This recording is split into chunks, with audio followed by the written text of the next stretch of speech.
तो पहले समझते हैं कि एंजाइटी कितने प्रकार के होते हैं आपके। तो एंजाइटी आपके होते हैं दो प्रकार के।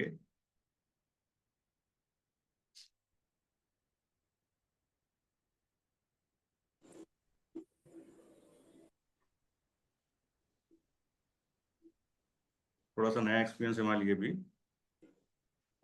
एक होता है आपका एंजाइटी जिसको हम बोलते हैं अक्यूट।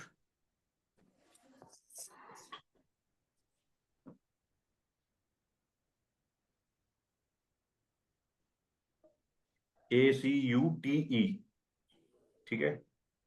और दूसरा होता है जिसको बोलते हैं क्रॉनिक।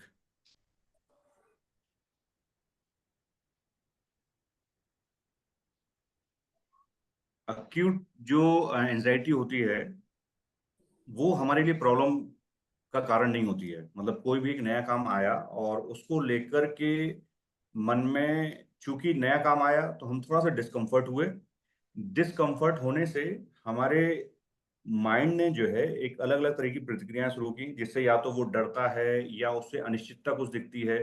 कुल मिला के उसके साथ सहज नहीं होता है, जिस कारण से उसको समस्याएं होती हैं। जैसे कोई नया काम आने पर, जैसे दीपा जी ने बताया कि कोई नया काम आएगा तो उसको करना है, कैसे करना है, उसको लेके दिमाग हमारा काम करता है। तो उसमें बहुत ज्यादा समस्या नहीं है, ये एक नेचुरल फिनोमेना है एक्यूट के साथ। ठीक है। और इसके ये परेशान अक्सर होता है एक्यूट जो होता है वो होता है अनसर्टेन पर।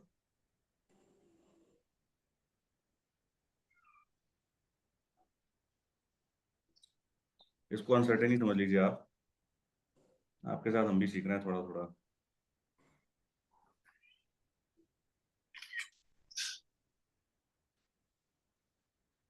तीसरा जब कोई काम पहली बार करने पर हमें जो घबराहट महसूस होती है वो आपकी अक्यूट एंजाइटी की वजह से होती है। ठीक है। फिर जो आपका क्रॉनिक एंजाइटी होता है ये हमारे लिए सबसे ज्यादा दिक्कत का कारण होता है। और क्रॉनिक एंजाइटी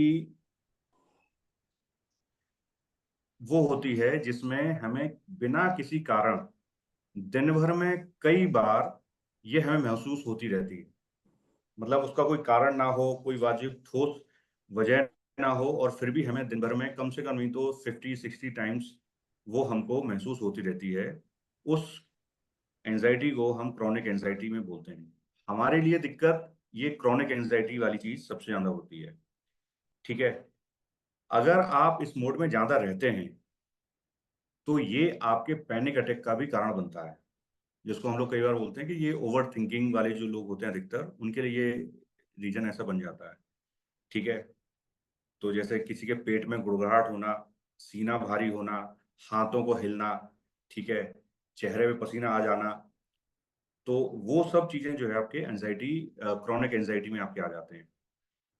अब एंजाइटी को अगर ये समझें कि क्या एंजाइटी अपने आप में कोई बीमारी है, या एंजाइटी एक ऐसी चीज है जो हमें आगाह करता है कि हमारे अंदर क्या घटित हो रहा है।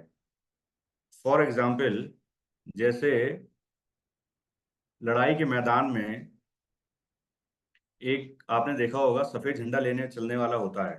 ठीक है कि हम तो शांति दूत हैं और हम लड़ाई नहीं करते हैं, हम जो है शांति चाहते हैं। और वो आकर के बीच में झंडा फहराता है। ठीक है। और बाद में लड़ाई थम जाती है। ये तो युद्ध के मैदान का नियम है। लेकिन हमारे अंदर जब एंजाइटी पैदा होती है, घबराहट पैदा होती है, तो हम लोग क्या करते हैं, हम लोग उसको या तो बाईपास करने की कोशिश करते हैं या उसका दमन करने की कोशिश करते हैं, दवाई ले लेते हैं कोई ना कोई।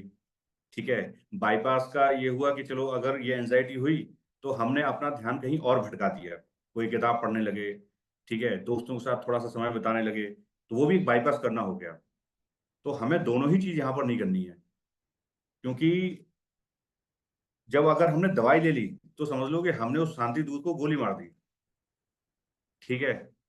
और ऐसी गोली मारी उसको कि वो दोबारा जो है उस रास्ते से तो कभी नहीं आने वाला है वो। इसको आपको समझना पड़ेगा। वो एक ऐसा दूत है आपका, जहां पर घबराहट हुई तो घबराहट बीमारी नहीं है, लेकिन घबराहट होने की वजह क्या है, ये एंजाइटी के थ्रू आपको जरूर पता चलती है कि कुछ अंदर घटित ऐसा हो रहा है जो आपको परेशान कर सकता है। तो इसलिए एंजाइटी होना आपके लिए, हम सब के लिए प्रथम दृष्टया एक अच्छी चीज होती है हर लिहाज से। तो कभी भी जब भी कोई घबराहट हो तो दवाइयां ना ले लें कभी। अगर दवाई ले ली आपने तो हमारा ब्रेन क्या करेगा, जैसे ही एंजाइटी हुई दवाई लेने की तरफ फिर भागेगा पीछे, और फिर दवा लेकर के फिर क्या करेगा, उसको दमन कर देगा।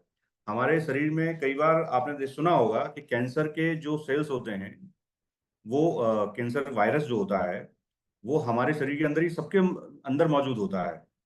हम क्या करते हैं, उसको सिर्फ और सिर्फ माहौल देते हैं। ठीक है।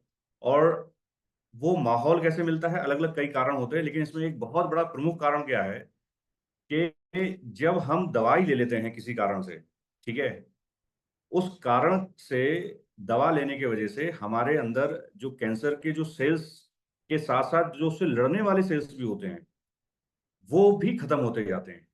जैसे आपको बीमारी हुई, ठीक है, आपके अंदर कोई, जैसे मान के चलो फॉर एग्जांपल मुझे कुछ समय अभी बीमारी हुई थी, फ्लू हुआ, मुझे वायरल हुआ, बाहर से वायरस आया, बॉडी पैनिक करने लगी, बुखार आने लगा।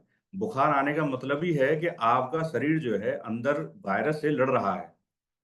ठीक है। जब आपका वायरस से शरीर लड़ रहा है उसका मतलब ये है कि उस समय आपका टेम्परेचर बढ़ेगा ही बढ़ेगा, गारंटी है। और टेम्परेचर बढ़ना उस समय हमारे लिए बहुत अच्छा है, क्योंकि हमारी प्रतिरोधक क्षमता समय के साथ साथ कैसे और दुरुस्त होती जाएगी, ये बीमारी से ही पता चलेगा। अब किसी पहलवान को मैदान में मत लड़ाओ आप, आपको क्या लगता है कि वो समय के साथ कमजोर होगा कि मजबूत होगा?